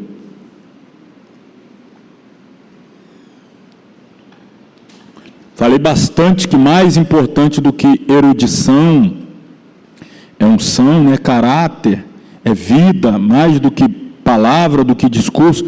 Então vamos ver o que a Bíblia tem a dizer exatamente sobre essa questão do caráter do obreiro, da sua conduta ética, moral e espiritual.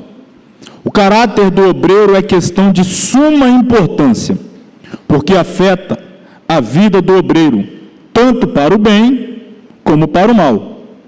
De acordo com o caráter que tenha o obreiro, resultará o fruto do seu ministério e de seu reconhecimento para a sociedade, para a Igreja de Cristo e para Deus. A partir do texto bíblico, da primeira epístola de Timóteo, capítulo 3, versículo 1 ao 16, é um texto longo, mas é quase que um texto áureo para os obreiros, diáconos, presbíteros, de forma geral. E aí nós vamos usar esse texto e analisar como deve ser o caráter do obreiro do Senhor. Paulo aplica vários deveres para com aqueles que querem ser ou são obreiros do Senhor. Vamos estudar ponto a ponto esses requisitos. Conquanto Paulo começa o primeiro versículo deste capítulo afirmando que, se alguém deseja o episcopado, o ministério, vamos tratar assim, deseja ser um obreiro, um pastor, um evangelista, deseja episcopado. O que Paulo diz? Excelente obra deseja. Muito bem, muito boa a sua escolha. Você está desejando algo excelente. Porém, aí Paulo acrescenta, convém que o bispo, aí vai a lista lá. Uma coisa é o que você deseja, outra coisa é entender o que precisa ser para então exercer o ministério tão desejado, tão almejado. Já no verso 2 ele afirma que convém, pois, que o obreiro seja, ou seja, tem que ter as qualidades ou virtudes que passaremos a analisar para ser um obreiro excelente, em conformidade com o padrão de caráter biblicamente estabelecido por Deus. Por que muitos obreiros não progridem em seu ministério e também não vão adiante? Porque lhe falta caráter, ou melhor, o caráter que Deus deseja que esteja presente em sua vida, os quais veremos. Primeiro deles, convém, pois, que o bispo seja irrepreensível. Irrepreensível. É o versículo 2. Ou seja, um homem cuja maneira de viver, reputação e atitudes não podem sofrer qualquer reprovação. Esta qualidade de caráter está diretamente relacionado com a necessidade do obreiro em ser o exemplo dos fiéis. A gente já falou aqui vários exemplos de pessoas que tiveram, na Bíblia Sagrada, as suas vidas apresentadas exatamente como modelo de pessoa irrepreensível, uma conduta ilibada, uma moral acima de qualquer suspeita. Eu falei também aqui na segunda-feira sobre essa questão do ser irrepreensível. A pessoa que é irrepreensível, eu diria que ela tramita em pelo menos 2 polos, vamos chamar assim. Um polo, eu vou tratar assim, 2 polos. Um polo é o polo da autorrepreensão, auto com U. É a pessoa que se repreende. Se a pessoa ela tem o costume de se autorrepreender, ela se autodisciplina, quando ela erra, ela tem a capacidade de se autocorrigir, de se autotratar, ela está aberta a isso, então naturalmente ela não precisará ser repreendida por outros. Ela tem uma vida com Deus, uma intimidade, um relacionamento, então todas as vezes que ela comete algo que poderia vir a ser passível de repreensão, por ela ter uma comunhão íntima, estreita com o Espírito Santo já se entristece e ela já sabe que ela precisa ser deixado, confessado, abandonado. Então, ela mantém essa conduta de constante autorrepreensão. Ela não permanece naquela prática para que ela venha a ser passível de repreensão de outros. Então, os dois polos que eu estou falando é esse: autorrepreensão, auto com um, auto se repreende, e agora a repreensão do alto, com L, a autorrepreensão, mas a que vem lá do alto, de Deus. A pessoa, ela se repreende e permite que Deus a repreenda. Esta não passará pela repreensão dos homens, dos demais. Se o fluxo dela com Deus estiver livre, o canal desimpedido para que Deus possa tratar com ela.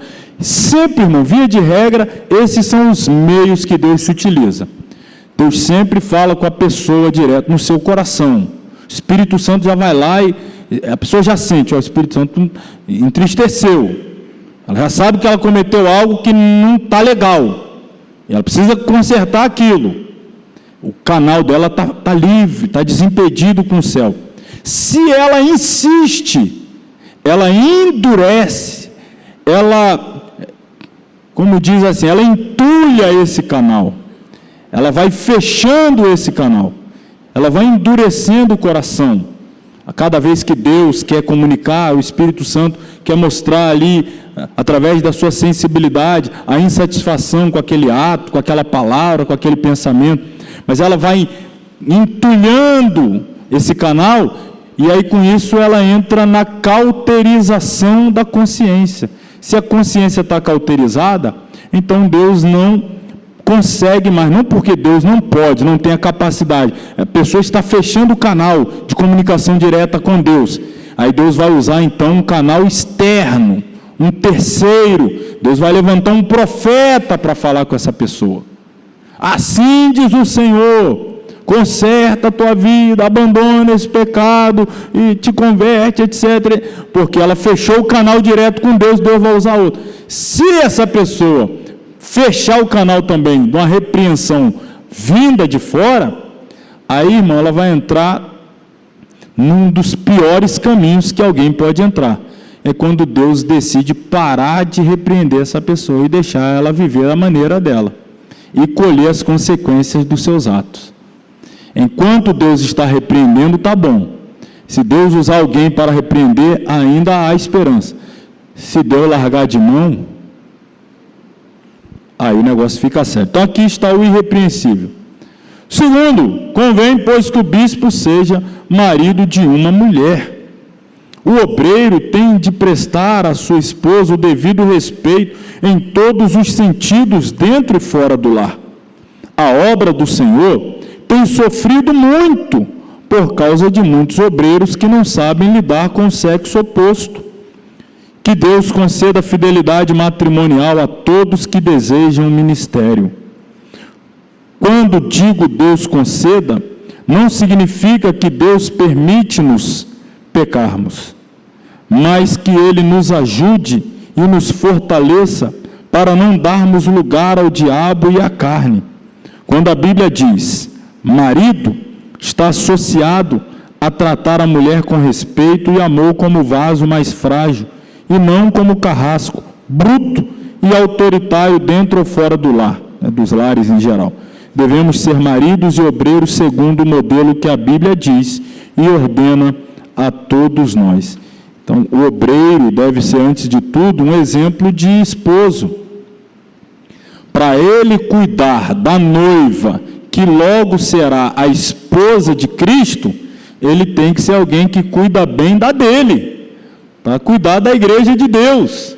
Ele tem que governar bem a sua casa, ser um bom marido para ser um bom pastor.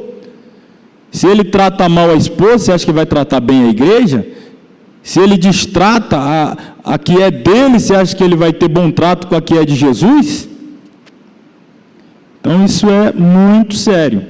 Essa questão aqui, a gente vai tratar mais à frente em outras disciplinas, voltar a esse ponto aqui questão que tem, infelizmente, acontecido muito aí, as dissoluções de casamento, divórcio, obreiros já estão entrando em estatísticas equiparadas a estatísticas mundanas de divórcio. Eu estive em um determinado país, irmãos, certa feita, já tem uns 10 anos ou mais, uma situação para lá de constrangedora. O costume da igreja em questão era que o pastor, automaticamente a sua esposa era considerada pastora. Tem algumas igrejas que têm esse costume aí. Ele é pastor, a esposa dele automaticamente é pastora. Então lá está junto com ele, ajudando a pastorear a igreja. E esse tal pastor, cuja esposa era pastor e pastoreava a igreja, ele decidiu se divorciar dela e casar com outra que estava lá embaixo. Aí a que estava lá subiu para cá para ser a pastora, a que estava aqui foi rebaixada para lá para ser pastoreada. Que bonito, né, irmãos? Ver umas coisas dessas acontecendo por aí afora. Imagina que situação. Então, marido de uma só mulher. Terceiro, vigilante, ou seja, diligente, cauteloso. São chamadas de vigilantes e temperantes as pessoas que são moderadas nos seus apetites quanto à bebida, comida, sexo e todas as coisas que diz respeito a si. Como obreiro, o servo do Senhor precisa muito deste traço de caráter para evitar as astutas ciladas do diabo. Vigilante, para evitar, irmão, a cilada do diabo. Às vezes, você não está com nenhuma programação de pecado. Ninguém deve estar com programação de pecado, mas o diabo sempre está com uma programação de querer fazer você cair em pecado. Ele sempre está programando laços, ciladas. E para a gente não entrar nas ciladas dele, a gente tem que estar atento, vigilante. Você está numa guerra, um campo minado, você não pode andar nesse campo minado inadvertidamente, olhando com a cara para o ar, achando que está passeando na Disney, né, irmão? Você está num campo de guerra, as bombas estão plantadas no chão para toda parte, o inimigo não está brincando de ser inimigo, então quem está batalhando contra o inimigo tem que estar vigilante. A questão da vigilância é tão séria, em especial se tratando do obreiro, é tão séria, que a Bíblia orienta a fugirmos do mal, irmãos. A Bíblia fala, fugir do mal ou fugir da aparência do mal. Leia depois o texto, diz assim, fugir da aparência do mal. Sabe o que significa? Significa que parece mal, talvez nem seja. E aí é onde muitos caem. Parece, não sei se é, deixa eu chegar mais perto para ver se é ou não é. Talvez não seja, né? Parece que é, mas talvez não é, então deixa eu me aproximar para ver se é ou não é. E aí quando vai se aproximar, a orientação bíblica é foge da aparência do mal. Parece, ó, o vigilante já corre. Seja sóbrio. O termo no original é esse aí, ó, sofron. E o mesmo significa aquele que freia os próprios desejos e impulsos, autocontrolado, moderado, ou seja, sensato, cordato, prudente, sem luxo, sem excessos. Ter autocontrole, moderado, prudente em todos os aspectos da vida. É humilde, não se precipita, é prudente, aguardando com paciência em Deus. Que virtude tão necessária para os nossos líderes, nossos obreiros, sobriedade, cautela, prudência, moderação, autocontrole, autodomínio. As pessoas estão colocando um ministério que leva anos, em alguns casos décadas para ser construído, está sendo destruído assim, ó,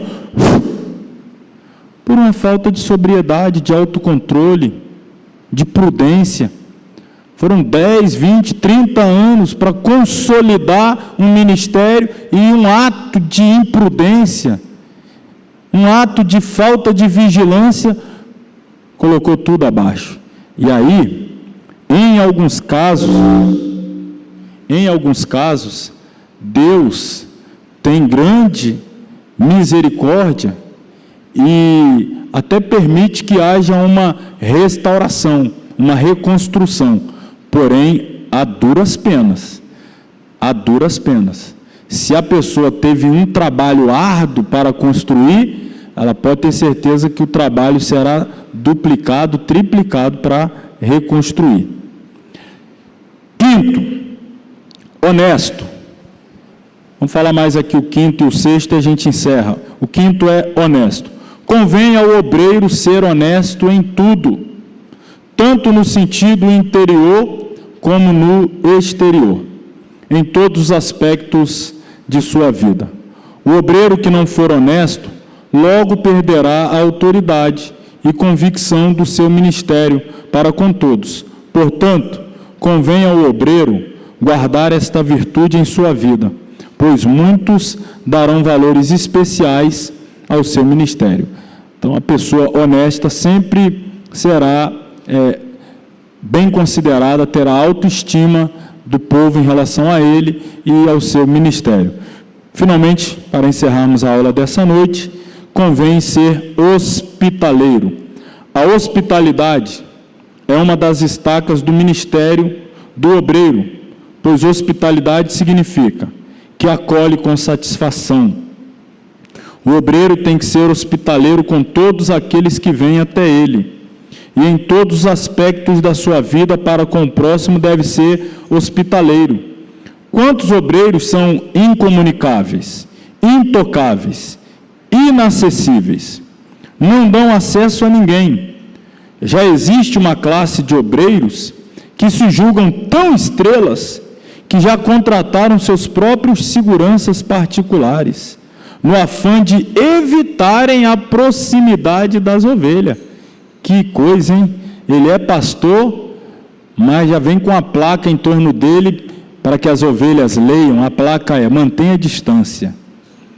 Não quero ser incomodado, não quero ser chateado. Ele é pastor, mas nunca está aí para a ovelha. Tem que marcar um agendamento e às vezes demora e não atende. Ele tem tempo para atender tanta gente do mundo secular, mas não tem tempo para as suas ovelhas. Obreiros que tem aí nem sabe, nem conhece quem são as suas ovelhas. Isso é muito sério. Não é hospitaleiro, não digo nem de receber em sua casa. Tem obreiro que não recebe bem nem na igreja que ele é o responsável. Até ali a pessoa se sente mal recepcionada, que dirá na residência dele. Se ele não consegue ter bom trato nem na casa de Deus, vai ter na casa dele? Esse estrelismo, na verdade, trata-se de um tremendo desvio de caráter, um verdadeiro desqualificador do ministério. A Bíblia diz em Hebreus 13:2: não vos esqueçais da hospitalidade, porque por ela alguns, não sabendo, hospedaram anjos. Vamos ser comunicáveis e amorosos. Amém? Vamos encerrar aqui, irmãos. Semana que vem a gente continua exatamente deste ponto, a partir do 7, né? Concluiremos então o capítulo 4, e aí seguiremos para o capítulo 5, a postura ética do obreiro. Vocês acham que tem obreiros antiéticos? Sim ou não? Nas igrejas lá da Noruega, da Finlândia, diz que tem bastante obreiros com falta de ética. Mas mesmo que não tenha por aqui, a gente vai ver alguma coisa. Obreiro que não sabe se portar em público, na igreja, não sabe se vestir, fala alto na hora do culto, ele mesmo é obreiro e ele anda, chega atrasado fazendo o maior estardalhaço, ao invés de chegar atrasado, envergonhado, o máximo comedidamente possível. Tudo isso tem questão de ética, a gente vai falar semana que vem, e com isso, na próxima semana, encerraremos o segundo módulo 2 aqui, Teologia Ministerial. Automaticamente, na semana que vem, eu entregarei a prova corrigida do módulo 1, para todos que já entregaram, espero que todos tenham entregado, no máximo aí até hoje, para que na semana que vem eu já possa trazer a prova corrigida, entregar aos irmãos a prova do livro 1 e entregar a vocês a do livro 2, para que vocês possam levar para casa e fazer dentro do tempo que estaremos aqui ministrando o livro 3. Tenho pedido aos irmãos para evitar deixar acumular. O tempo que a gente dá a vocês para fazer a prova é esse. Faça do livro 1 enquanto estamos ministrando o 2, para depois não ir acumulando 2, 3 provas e ficar mais complicado. Tenho dito isso, inclusive, aos alunos aí à distância, das outras cidades, estados, dos outros países, para tentar seguir esse padrão aí. E aí, semana que vem, então, teremos a nossa conclusão. Vamos ficar sobre os pés, orar, mais uma vez, a nossa gratidão a Deus e a todos que vieram, aos que acompanharam a aula ao vivo, aos que estarão acompanhando em outro momento, nossa gratidão também a todos em nome de Jesus. Querido Deus e Pai, te damos mais uma vez graças na noite desse dia, pela aula abençoada que aqui tivemos. Pedimos ao Senhor que, assim como nos trouxe em paz, nos leve em paz aos nossos lares, guardando-nos e livrando-nos de todo mal. Continue abençoando a sua igreja.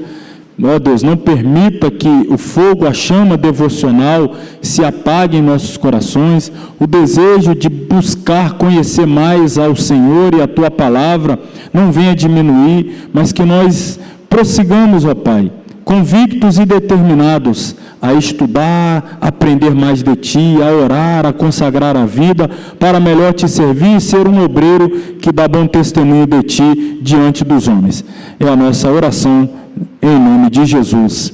Amém. Estenda as mãos, que o grande amor de Deus, o nosso Pai, que a graça do nosso Senhor e Salvador Jesus Cristo, a comunhão e a consolação do Espírito Santo, seja com todos que amam e aguardam a breve volta de Jesus, e todos digam amém. Deus abençoe a todos, vão em paz em nome de Jesus.